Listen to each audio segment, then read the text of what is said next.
that I should get the permission of the artist who wrote the song. So I contacted Medan and I spoke to her.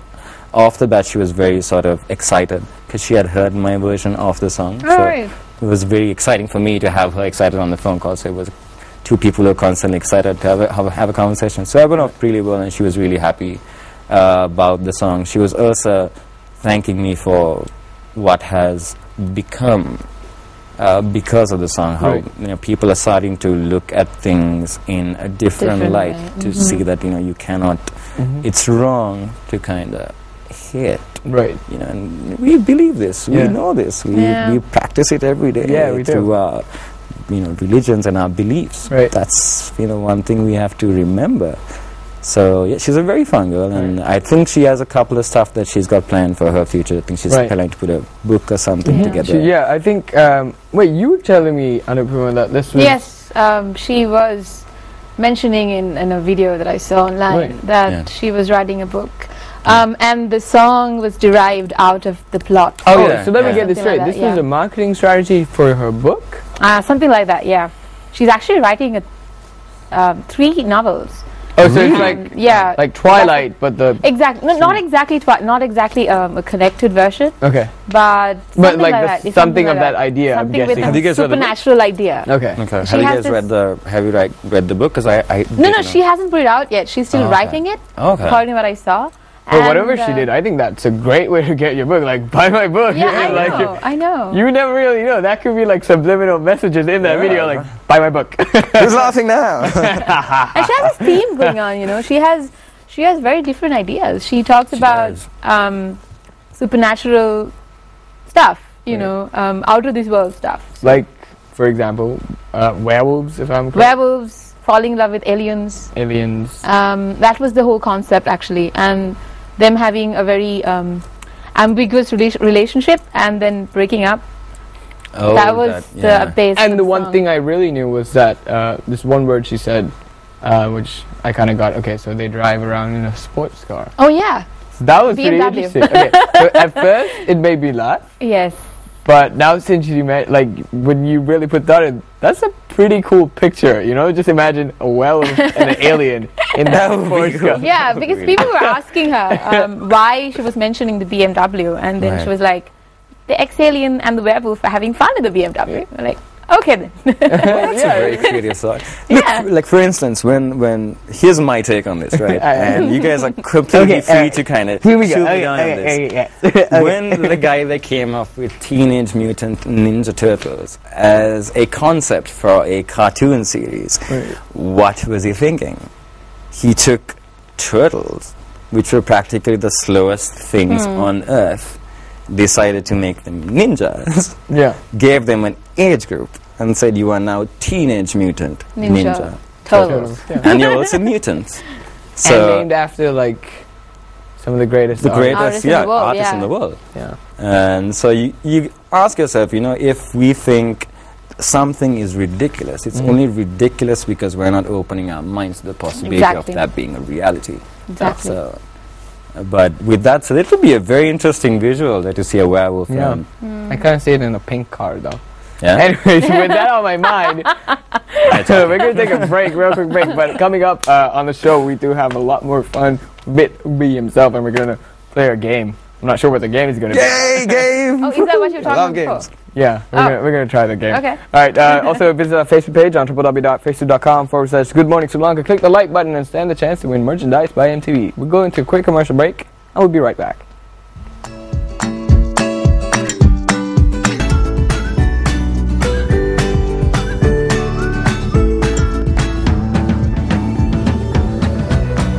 And we're back on Good Morning Sri Lanka. Hey! In case you just tuned in, we have a great talent in the studio, B. The man who made something beautiful when everyone else said no. Thank you. Again, you just performed your own rendition of the song, and everyone in here was holding candles and pink cars. That was a pink car. There was that girl from, like, that one musical famous show where this guy comes on stage. Every time he comes on stage, she's like always crying with pigtails. You know what I'm talking about? No. So that's how everyone was in here. Which musical is that? I got to see this because I can't really remember the name. Okay. Yeah. gotta say that. Yeah, she's always crying. That never happens to me, to be honest. Like when I remember performing, and at one particular gig over here, I remember some guy screaming at the back. He said, "Go home." Go home. Hecklers. I don't know. I think he was really tired. He must have been really tired. And I think he had probably reached a part of the show where he was like, I want to make it about me. It's never about me. So it was fun. It was fun. But you got to give people what they want. All right. So now you're not. Now you're a musician. Now you were in a band before. Let's go way back. Let's actually go before that even. Right? Let's go. Yeah. Time travel. No, okay. But now, did you find music like, you know, did you know this is my passion since you were a kid? And the first time you maybe held a guitar or played the piano or whatever you did you know that, you know what, this is gonna be me. This is gonna define who I am. No. I remember the best piece of advice my cousin gave me, because he's a recording artist / producer. Okay. He was like, if you love music, don't ever make a career out of it. Seriously? Yep. Very strong words. And from a young age, that struck a chord with me, because he used to tell me a lot of realities about how the industry works. It's not all, you know, Sony BMG. It's not all about Grammys. It's not always about getting 1 million downloads. There is a quite real aspect to being a musician, which is you have to think about playing the industry, but you have to be smart about how you do it. You have to be able to know what your capabilities and abilities are. And to know that every day you want to strive to do better and to be better, because it's only by doing that you become happy with what you're doing, and it no longer becomes a career. It becomes a part of your life. You know, so I think to me at a young age, I never looked at music as something I should take up and be like, yes, I'm going to make this my career. I was exposed to an organ when I was 3. My dad's friend had brought an organ home, and I'm like, hello. What does this do? What is that little device? You know? What is this? What is this strange feeling in my body? Exactly. And I was a very curious kid, you know? Yeah. I would be like, I would wait for my dad to tell me, don't put your finger near that. And I'd be like, what? Near what? Near what? It's not touching it. It's not touching it. So my dad's friend had brought the keyboard home and left it on the table because he wanted to take it with him later. And I was 3. I was knee-high to a grasshopper back then. So I went up to the table and I started playing with the keys, and I'm like, pong, pong, pong, pong, pong, pong. And so my dad was like, look at this guy. Hilarious. You're so silly. You know? He took a couple of pictures, and then I told him, I said, I want that. Whatever that thing is, I want that. You know? And then my uncle overheard, and he's like, okay, why don't you keep this? Just play on this for a while. I'm like, yeah, of course I'm going to play on this the whole day. And so from a young age, I was given that independence to just be me around something that I would come in contact with. Yeah. And I think that to me is what kind of grabbed my attention from music being a vice or music being a career path to it being something that's very real. And I have this relationship where I can hit a button or hit a key and react to that and be like, it's talking back to me, and have that sort of, you know, communication. It's kind of like how people get pets, or people have, you know, friends and best friends. The relationship you have, a musician has with its instrument, whatever its instrument is, guitar, drums, voice, keyboards, it's very intimate. And so when I was about 7, my aunt saw me ogling her play the guitar, and she played a song by Simon and Garfunkel. Which one was this? This was Scarborough Fair? No, this was I'd rather be a sparrow than a snail. It was off the Scarborough Fair album. Okay, yeah. I love that album. And I saw her playing. It's just 2 chords. And I was like, what is that? What are you doing? You know, the curious kid that I was on, what is that? She's like, I'm playing, this is a chord. And I'm like, can you teach me that? Can you teach me that? So I wanted to know why, you know, that sounded so good, why I connected with that. So she taught me my first chords, my A, B, C minors, as we call it. And from then on I took up just playing guitar at home. And I used to have a bunch of neighbors that didn't like the idea of me wanting to express myself in a musical fashion. So every other day I would get a Mr. Jawad, the nail son is making a bit too much noise. Could you ask him to keep it down? We are expecting babies. You know, so and I would be like, okay, I'm sorry. My dad would come out with me. He'd be totally cool. He'd be like, you know, keep it down. I don't want them calling the cops on me because I have to do my part as a respected, you know, parent. He said, keep it down, don't scream, sing. And I'm like, I have so much of pain. Let it all out. Exactly. Were you an emo kid? I wasn't actually, because I couldn't, to be honest, I couldn't sing. As a kid, I would listen to all these great bands like, Simon and Garfunkel, the Cranberries, Beatles, and I'd be like, I want to sing that song so bad. But I knew my ability as a vocalist didn't allow me to hit those notes the way I wanted them to. So I would always sing it the way I would sing it to my ability. So it would always be a cover version of the song. I would never do a, I would never be able to do a karaoke version of the song, if that makes sense to you. Yeah. You know what I mean? Yeah. So because of that, I started singing, and 13, 14, teens started kicking in, so I'm going through a lot of changes, and I'm meeting people, and people are leaving me, and I'm like, okay, I need to tell somebody this. Are you up there? And so I remember playing a couple of times. Neighbors called, and they were like, you really have to stop what you're doing, because we have kids coming. I'm like, for 5 years, we have kids coming along the way. What's going on?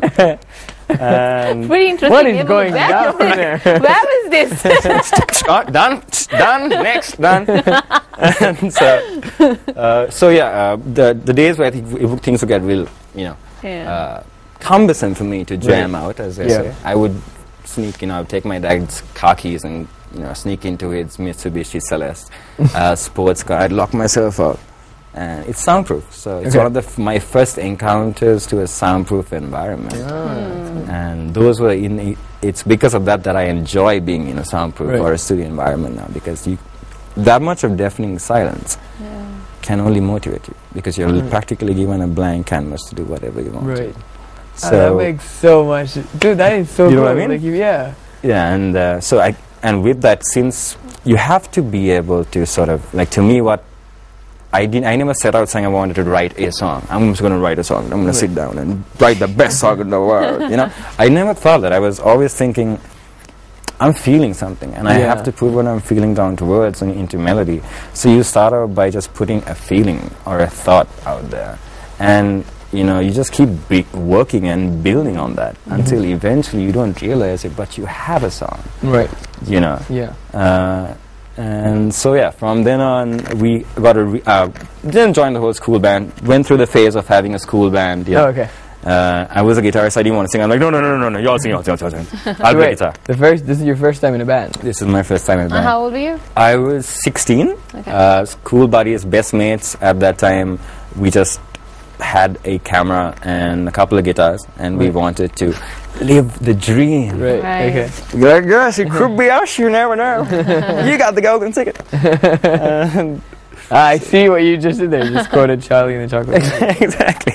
In case you didn't get that. I just had to make people out. It's a reference. It's a reference.